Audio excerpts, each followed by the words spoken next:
Do you feel as an equal and appreciated husband or wife?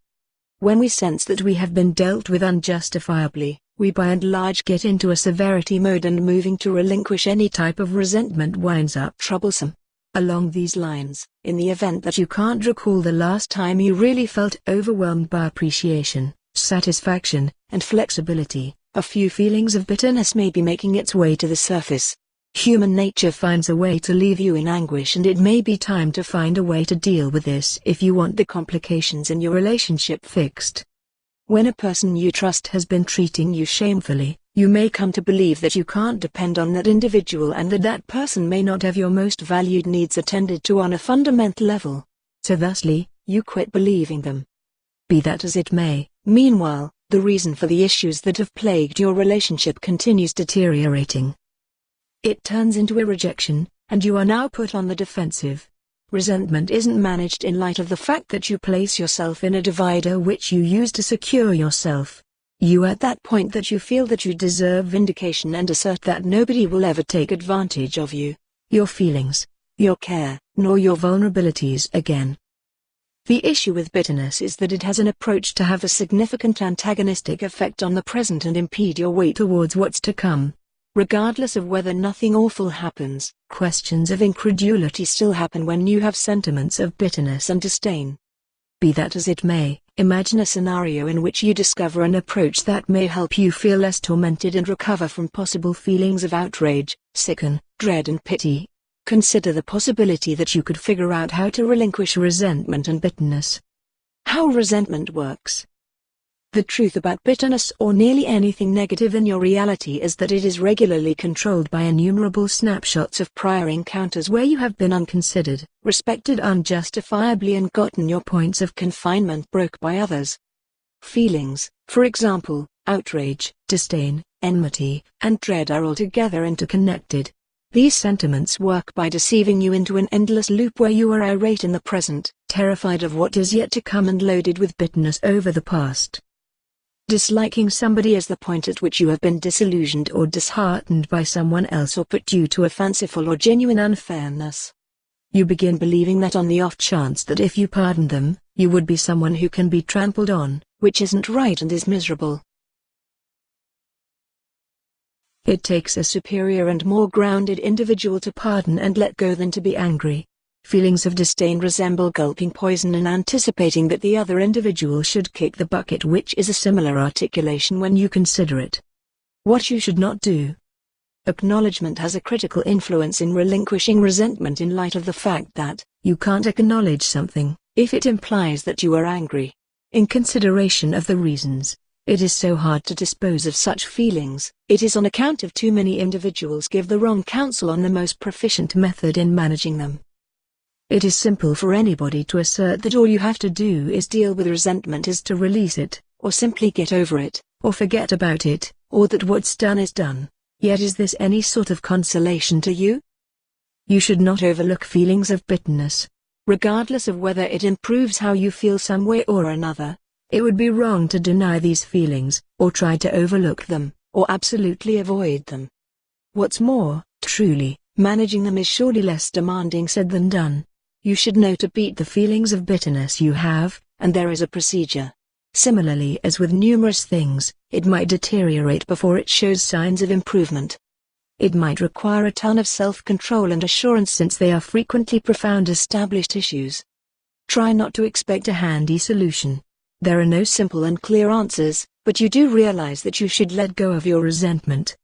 All in all, how would you relinquish such an inclination?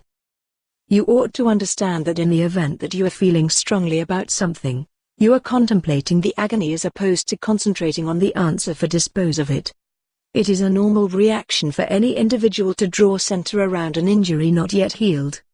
By making a determined choice in changing your outlook and by seeking the best way to make your present or future different, you may then need to take an alternate course, emphatically, which will prompt better results.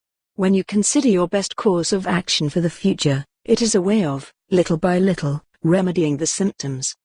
You never again feel vulnerable but more lib. No doubt about it, resentment is a marriage executioner. Harboring resentment can make a sound marriage improbable. You can't feel love while being angry. Genuine closeness isn't conceivable while bitter. The greater bitterness you have, the more negative your emotions will be toward your partner. Specifically, your end goal, in order to have an effective, solid relationship, will be to conquer any resentment in your relationship. Ostensibly, if you do not figure out how to dispose of any troubling negative emotions, you chance having your marriage fall flat. In any case, we should contemplate at what causes resentment and at what should be done to defeat bitterness in a marriage. What is resentment? The word reference definition says the sentiment dismay or resentment at some demonstration, comment, individual, and so forth, viewed as causing damage or affront. In this way, essentially, bitterness displayed as your negative emotions, openly or inadvertently. Bitterness can likewise be thought of as unexpressed outrage. We have all had things happen that made us feel angry for a brief time frame, yet we soon overlooked it and then proceeded onward. The threat to a marriage happens when resentment fabricates each time there is struggle or difference. How is bitterness cultivated? Whenever little issues are overlooked and bigger issues are stayed away from, resentment will formulate. Uncertain issues and not having the capacity to achieve a reconciliation, regardless of whether that implies settling on a truce, when conflict emerges, is the greatest reason for bitterness in a marriage. True feelings can also be misinterpreted and or minimized, as well as the other person feeling neglected can likewise cause resentment.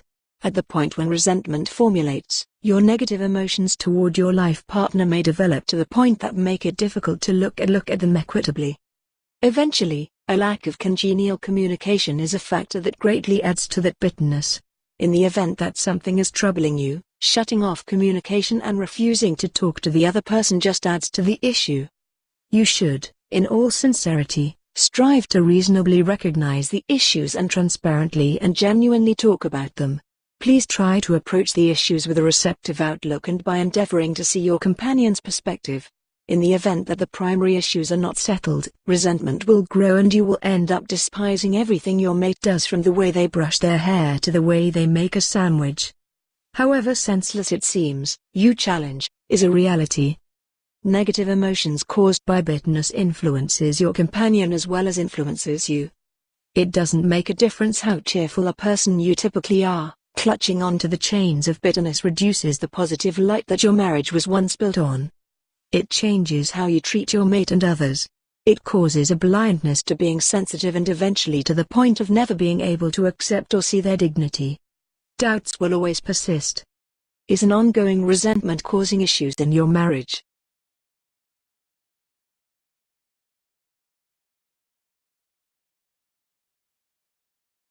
Your marriage is in trouble, you want to save it, but your spouse doesn't seem to be interested in doing that.